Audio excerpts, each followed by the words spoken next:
All right, three, two, one.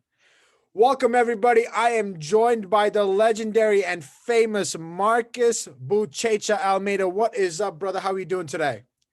Very good. How about you? Hey, listen, I'm currently in New York right now. It's getting kind of cold. It's a little freezing. Where are you situated right now? I don't know what you're talking about. I'm in Florida. Here is always warm. Oh my god, you're like in vacation compared to me. I'm like each day I gotta start finding out which new sweater I gotta wear. It's really hard now. You're still I'm pretty sure you're wearing shorts and shirts, right? Exactly, man. That's the outfit every day here. So it's rare when we have to use like a jacket or like a sweater. Damn, I'm not gonna lie, I'm a little bit jealous right now, but listen, I'm talking to a very credentialed person. You're legendary in the BJJ world. You're a multiple time world champion, and now you entered this journey into MMA, which a lot of people hesitate to take upon, right? Because it's not easy to transition from a specific martial art into taking on a world of multiple martial arts in a sense. So tell me, like, what's that process been like? How has that journey been so far? It's good. I always like to challenge myself. Like you said, a lot of people get too comfortable and hide themselves behind titles, and but I never be and I never will be one of these guys, because if I'm scared to lose, I wouldn't get so far in the sport. I would retire like so early and before to put my name in risk and get so far like I did. So I'm not scared. That's why I'm doing. I like to test myself. I did it in the gi, I did in no gi. So now I'm doing MMA. So I think a real fighter, that's it's what about. And I'm testing myself. I'm always out of my comfort zone, and it's been good.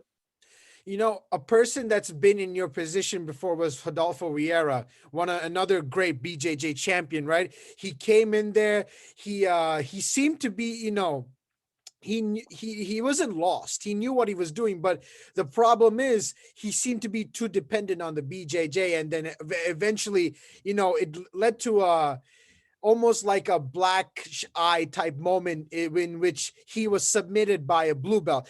Do you have any fears of when you enter into an MMA cage that you might be outclassed by someone who isn't really in within your credentials, especially in a place where it's not just BJJ, but there's kickboxing, boxing, and Muay Thai involved? Yeah, I mean, it's a new game, right? It's a new sport. It's not gonna be. I'm not fighting jiu-jitsu, so it's something that can happen. You can get clipped and be like dizzy or something, and um, you somebody submit you, but not because he has like the guy doesn't have a better jiu-jitsu, but Rodolfo he was like almost out already, like knocked out, and the guy got the submission. So I didn't see as the guy like a better jiu-jitsu than him, but the guy could knock him out, but he saw the opportunity instead of he did the submission. But I think he got 8 fights, Rodolfo 9 fights, and he has just one loss. Of course, could be anyone. He wasn't just like in his day, but we have seen like Minotauro being submitted before, so it's not like Charles Oliveira, he got Yeah. submission before. So it's not something that proves that the other guy has a better jiu-jitsu. Just was a better moment in the fight, and the submission shows up. But of course, as a jiu-jitsu fighter, I'm not the one a guy that want to lose, especially by submission. But I know it can happen, right? I know it's a new game, so Let me ask you, uh if you and it's not an easy question to answer, and because to be in that moment, anybody can say, oh, I'll do this. But if you were in that moment, right, you're being ready to be tapped out by someone who obviously doesn't have the same credentials as you, would you prefer to black out or would you tap out? Man, I think that really doesn't matter, because if when the submission is on and you're not going out, so I think it doesn't prove that you're tougher or not if you black out. You know what I mean? So if you cannot escape, I would like tap. I mean, I tap so many times in my career, so it doesn't change who I am. You know what I mean? I agree. I feel like a lot of people, especially the general public, put a lot of a lot of importance on something that, in reality, every mixed martial artist has tapped in their life, whether it be on their mat, whether it be in competition, or whether it just be regular rolling, right? But a lot of people, because you guys are super credentialed, the elite of the community, right? People seem to put, like, if you seem to tap out, or if Rodolfo Vieiro taps out, there seems to be a lot of noise behind it, and it seems to be unwarranted, in my opinion, because in my opinion, I rather tap out, because you're saving yourself, right? You're not making your body go through needless amounts of damage, because when it's when you're getting choked out, like by a rear naked choke, right? It's you're cutting off your air supply, right? You're hurting yourself, so it's not really a bad thing to do. But hey, listen. Depends, but if the referee takes too long to stop, could be, right? Yeah, you're right. So, Yeah, and in these days, we've been seeing a lot of these yeah, referee moments where they don't stop the fight at the right time, right? And the fighters are taking extra damage. exactly. Imagine if you out, like you squeezing. That happened with me before. I was like defending, I was really tight, then I pass out. Your body just relax. Then the guy almost broke my neck because he was squeezing so hard and crank my neck really bad. Because when you pass out, you relax your body, right? And could be dangerous, So I think it doesn't really prove anything that you're tough. Of course, like if I know you passing out, when you pass out, I let go, perfect. But in an MMA fight, the guy's not really like worry about, what I mean? Yeah, That's the referee job. And most of the times, like you said, they are not doing like what they're supposed to do really fast. So then it can get like maybe like serious injuries, brain damage or something like that. Who I knows? agree completely. So listen, let's bring the conversation back to you, right? You defeated Anderson Silva, not the Anderson Silva everybody knows, but you defeated Anderson Silva. And now you're facing an opponent, Ji Won Kong, who's undefeated himself. How do you approach this? Like, being a new mixed martial artist, how are you taking each fight, and how are you approaching it?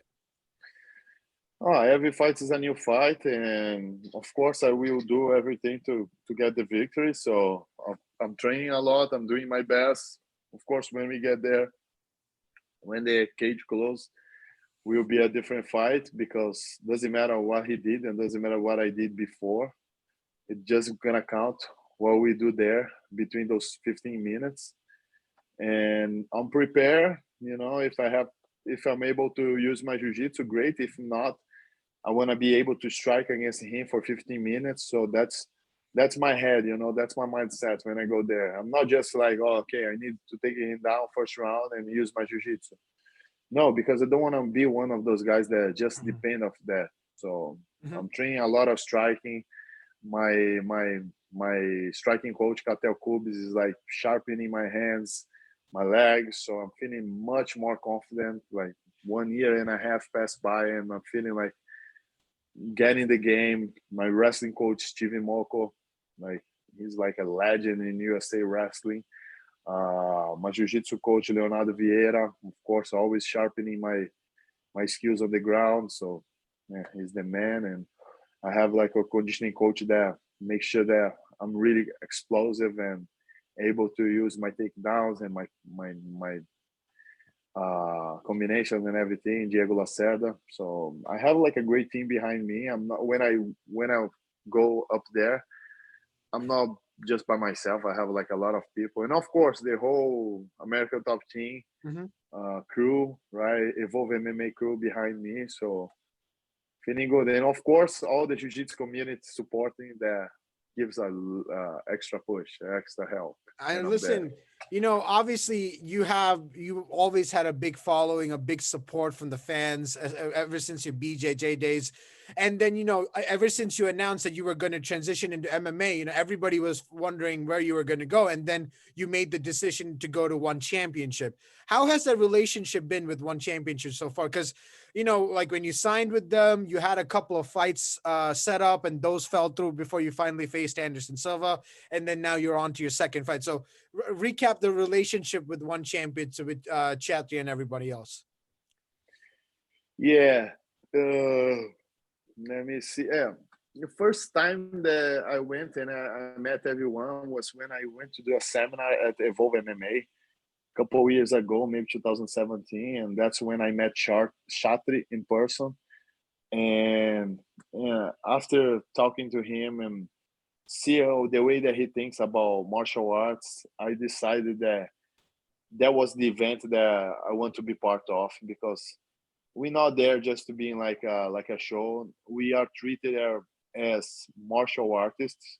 That was what we are, right? So I think that was like the biggest point that for me that made me take the decision. And of course, my manager Ali Abdelaziz, Of course, the legendary Ali Abdelaziz. yeah. So he made it happen. He got in touch with Chatri right away, and it was like really fast. So, and my first like BJJ professor, my first BJJ who taught me like a lot about jiu-jitsu, who gave me my blue belt and my yellow belt, he's actually teaching at Evolve MMA. So that Really? was like, yeah. So I learned a lot from him. So now when I go to Evolve, I have the opportunity to train a little bit with him. So his name is Teco Shinzato. And I have a couple teammates from like back in the day from Santos, my hometown, 2010, when like we were training together. Actually, before 2010, like 2008, 2000. So, and they are living in Singapore right now. So when I go there, I have like a lot of old school, old time friends there. So it's pretty cool. I think that's how the connection end up being with One and Evolve and Gotcha, gotcha. Singapore. All right. So listen, we've all heard, your MMA. We know you're fighting next. We know you're undefeated. But let's talk about, something, Marcus, outside the MMA world, right? Like, what do you do for fun? Like, do you just, other than, train MMA and BJJ, like, what else do you like cars? Do you like to go party? What's it about? What are the hobbies? I think as a Brazilian, I like to go out a lot, but training it's hard, so I'm not doing as much. But when I'm on vacation, I like to do that a lot. But it's been a while since I do it. But mostly, I like to go to the beach, surf, and to do outdoor sports. This kind of stuff. And my next thing, I'm really gonna I'm didn't do it yet, but really into the skydiving. Mm-hmm. So I wanna do that here. I did everything, but I don't wanna like spend all my adrenaline before the fight. So I'm gonna leave that for after the fight.